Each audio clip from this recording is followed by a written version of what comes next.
નમસ્કાર મિત્રો, મારું નામ કૃપા વ્યાસ છે અને વ્યવસાય હું એક વકીલ છું.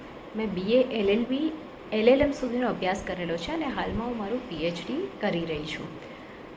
બાળ અધિકાર અને મહિલાઓના અધિકાર શરૂઆતથી જ મારો રુચિનો વિષય રહ્યો છે અને વિશ્વમાં સૌથી યુવાન વસ્તી ધરાવનારા દેશોમાંનો એક દેશ એટલે કે આપણો ભારત દેશ જ્યારે પ્રગતિ તરફ આગળ ડગ માંડતો હોય તેવે સમયે સમાજમાં યુવાન અને બાળકોના અધિકારીનું રક્ષણ કરવું એ માત્ર કાયદાની જવાબદારી નહીં પણ સમાજ તરીકે આપણા સૌની જવાબદારી છે.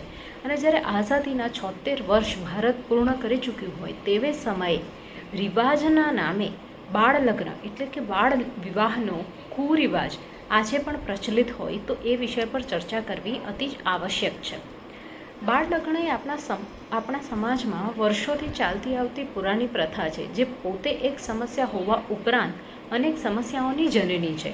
બાળ લગ્નનો સૌથી વધુ ભોગ મહિલાઓ બને છે અને બાળ લગ્નને કારણે તેઓના શારીરિક અને માનસિક સ્વાસ્થ્યને ઘણું જ નુકસાન પહોંચે છે. બાળ લગ્નને કારણે મહિલાઓ નાની ઉંમરે ગર્ભવતી બને છે, કુપોષણનો શિકાર બને છે અને જે ના માત્ર મહિલા પણ આવનારા બાળકના જિંદગીને પણ ઘણી જ અસર કરે છે, બાળકના સ્વાસ્થ્યને પણ ઘણી જ અસર કરે છે. બાળ લગ્નને કારણે બાળકોનું ભણતર અને યોગ્ય વિકાસ અટકી જાય છે અને તેઓ સમાજમાં જે સામાજિક દબાણો હોય છે તે દબાણો નીચે ખૂંપી જાય છે.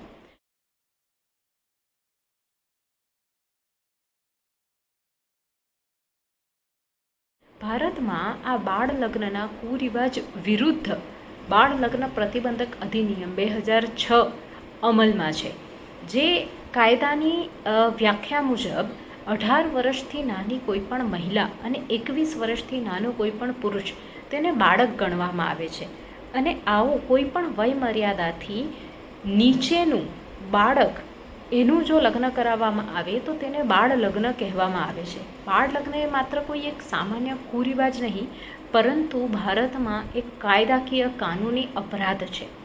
જો કોઈ પણ પુખ્ત વયનો પુરુષ કોઈ સગીર વયની મહિલા સાથે લગ્ન કરે તો તેને આ અધિનિયમ હેઠળ 2 વર્ષની સખત કેદની સજા, 1 લાખ રૂપિયા સુધીનો ફાઇન તેમજ બંને સજા પણ થઈ શકે છે.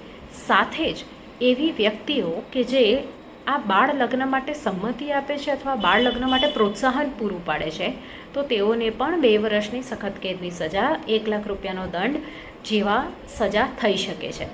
તો જે કોઈ પણ વ્યક્તિઓ આવા બાળ લગ્નમાં સહભાગી બને છે તેઓની પણ ગિરફ્તારી આ કાયદા હેઠળ થઈ શકે છે.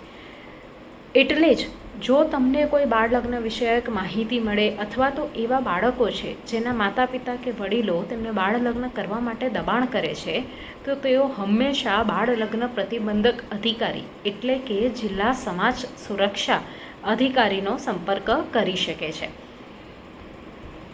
સાથે જ કાયદાની જોગવાઈ અનુસાર આ માહિતી આપનાર વ્યક્તિનું નામ હંમેશા ગુપ્ત રાખવામાં આવે છે જેથી કરીને એના રક્ષણનું પણ ધ્યાન રાખવામાં આવે છે.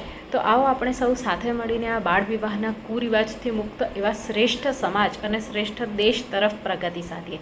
જય હિન્દ, જય ભારત.